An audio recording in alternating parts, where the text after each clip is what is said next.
Hello, good morning. This is Rabbi Bregman. I hope you're doing well. In today's video, I'd like to speak about being organized, having order in your life, the importance of having strategy on the way to accomplishing your goals, and somehow connected to this week's Torah portion.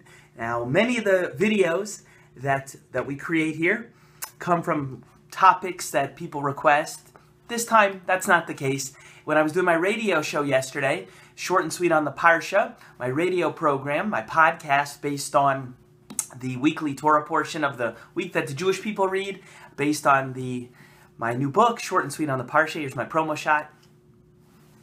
Okay, just kidding aside. I discussed that in this week's Torah portion in the 300s. I discussed this idea of order and being orderly. Now, how does it come out in this week's Torah portion? Just put this off on the side. How does it come out in this week's Torah portion? So, if you look at Parshas Bamidbar, in the beginning of the book of Numbers, you see that God, Hashem, tells the Jewish people how they're supposed to get organized in the Midbar. This tribe is supposed to be next to that tribe. That tribe is supposed to have this flag, this banner, a whole section called Degalim, and there's 34 verses in the Torah as to that topic. Now, some of the commentaries ask a simple question like, wouldn't it have been enough if God had simply said, the Jewish people encamped in the wilderness, the way God instructed, and that would have been one verse, and that would have been enough?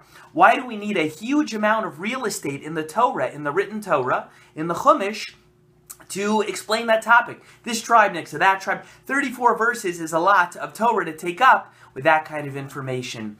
So Rav Aaron Kotler Zatzal in his writings explains that even the most worthwhile, holy, incredible, unbelievable thing in the world could become ruined. It could become spoiled. It can go to pot if there is an absence of Seder. Seder means order, orderliness. He says you could have the Jewish people. God redeemed them from Egypt. We had almost a year of the plagues and the miracles, splitting of the Red Sea. 3 million of them received the Torah Mount Sinai. Everything is amazing and they're on their way to Israel. But if the nation of Israel, the Jewish people, were disorganized and had chaos and disorder, everything could have been ruined. All that holiness, all the spirituality, all of that potential. Obviously, if you're trying to grow in your spirituality, you have to have order. There's a time to pray and a time to learn and a time for kindness and a time for your Torah studies. You always find a need for order.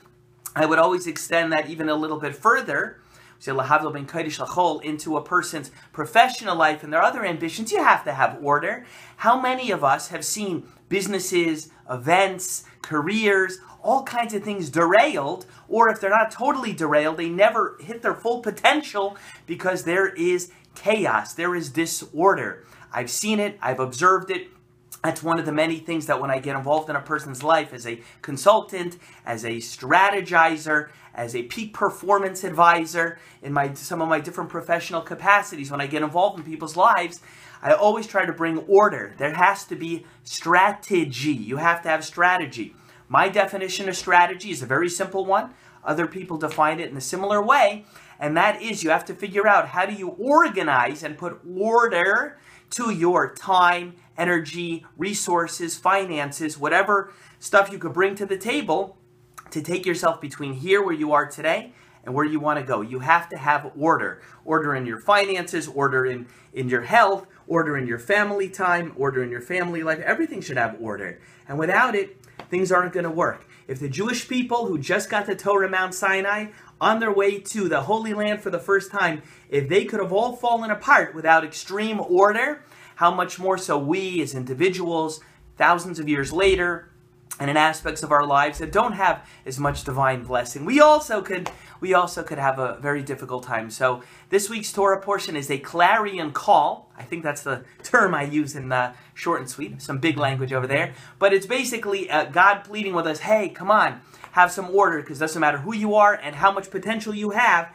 If you don't organize things as they're supposed to, bet you it's not going to work out. Anyway, I hope today's clip was of value to you in your spiritual life or any other sphere in which you wish to apply it.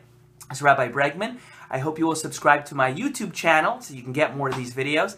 And I guess we'll see you the next time. Thanks for tuning in. Bye.